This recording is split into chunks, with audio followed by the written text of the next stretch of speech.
2 ಕೋಟಿ ರೂಪಾಯಿ ಆಸ್ತಿ ನಿನ್ನ ಹತ್ತಿರ ಇದ್ದಾಗ ನೀವು 1 ಲಕ್ಷ ಕೊಡಕ್ಕೆ ಏನು ಹೋಗೈತಿ? ಅದು ನಿಮ್ಮ ಸರ್ಕಾರ ನಿಯಮಾವಳಿಗಳ ಪ್ರಕಾರ ನೀವೇನ್ ಮಾಡಕತ್ತೀರಿ?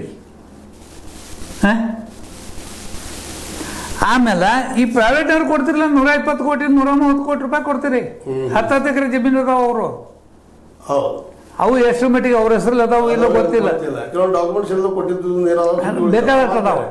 ನನ್ನ ಕಾನ್ಸಂಟ್ರೇಷನ್ ಏನಪ್ಪಾ ಅಂತಂದ್ರ ಈ ರೈತಗ ತನ್ನ ಕಾಲ ಮೇಲೆ ಇರುವಂಗ ಆಗ್ಬೇಕಾಗಿತ್ತಂದ್ರ ನೀವು ಹೇಳಿದಂಗ ಗೊಬ್ಬರ ಸಿಗಬೇಕು. ನಾವು ಬೆಳೆದ ಬೆಳೆಗೆ ಯೋಗ್ಯ ಬೆಲೆ ಬರ್ಬೇಕಾಗಿದ್ರೆ ಗೋಡೌನ್ ಮಾಡಬೇಕು.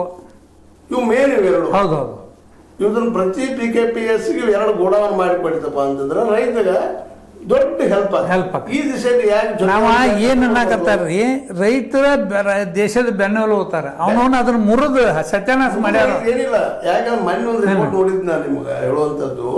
ಇಲ್ಲಿವರೆಗೆ 2025 111 ಲಕ್ಷ ಕೋಟಿ ರೂಪಾಯಿಗಳ ಲಾಸ್ ಆಗಿದೆ ನಮ್ಮ ರೈತ.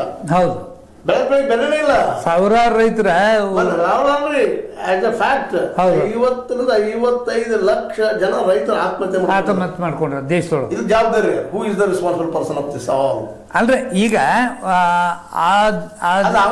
DCC ಬ್ಯಾಂಕಿನ ಮೇನ್ ಕಾರಣ ಇವು DCC ಬ್ಯಾಂಕಿನವ್ರ ಸಹಕಾರ ಬ್ಯಾಂಕ್ಗಳು ಪ್ರತಿಯೊಂದು PKPS ಒಳಗ್ರಿ ಹಿಂದೂ ಕೆಲವೊಂದು ಮಾಡ್ಯಾರ. ಕತ್ತಿಯವ್ರು ಇದ್ದಾಗ, ರಮೇಶ್ ಕತ್ತಿಯವ್ರು ಇದ್ದಾಗ ಪ್ರತಿಯೊಂದು ಮ್ಯಾಕ್ಸಿಮಮ್ PKPS ಬಂದಿದ್ರು. 185 ನಾವು ಗೋಡೌನ್ ಮಾಡಿದ್ವಿ ಸರ್ ಅಂತ ಹೇಳಿದ್ರು. ಹೌದು, ಅದಕ್ಕೆ ಇವರು ಅದನ್ನ ಮಾಡ್ಬೇಕೀಗ. ಆ ನಂತರ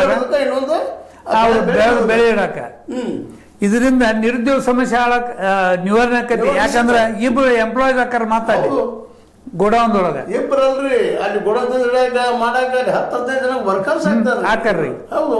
ಮತ್ತೆ ಈ B ಕಾಂಪೋನೆಂಟ್ ಏನೈತ್ರಲ್ಲ ಅದನ್ನ ತೀಕ್ಷ್ಣ ಅಗದಿ ಶೀಘ್ರ ಪ್ರಾರಂಭ ಮಾಡ್ಬೇಕು.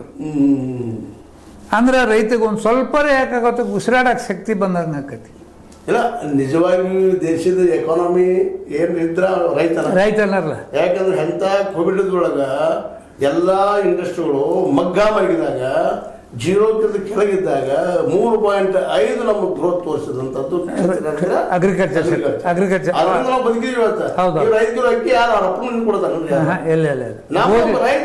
ಅಕ್ಕಿ, ಗೋಧಿ, ಬ್ಯಾಳೆ, ಇವತ್ತು ನಾವು ತಿನ್ನುವಂತ ಜ್ವಾಳ ಗ್ಯಾರಂಟಿ ಕೊಡ್ತಾರೆ ಹೇಳುವಂತ ಯಾರು ಎಲ್ಲೂ ನಮ್ಮ ರೈತರು ಆ ಗ್ಯಾರಂಟಿ ಕೊಡುವಂತ ರೈತರ ಉತ್ಪನ್ನಗಳ ಬಗ್ಗೆ ಈ ಸರ್ಕಾರ ಸಹಿತ ಎಷ್ಟು ನಿರ್ಲಕ್ಷ್ಯತನ ವಹಿಸಾಕತ್ತೈತೆ ಅಂತ.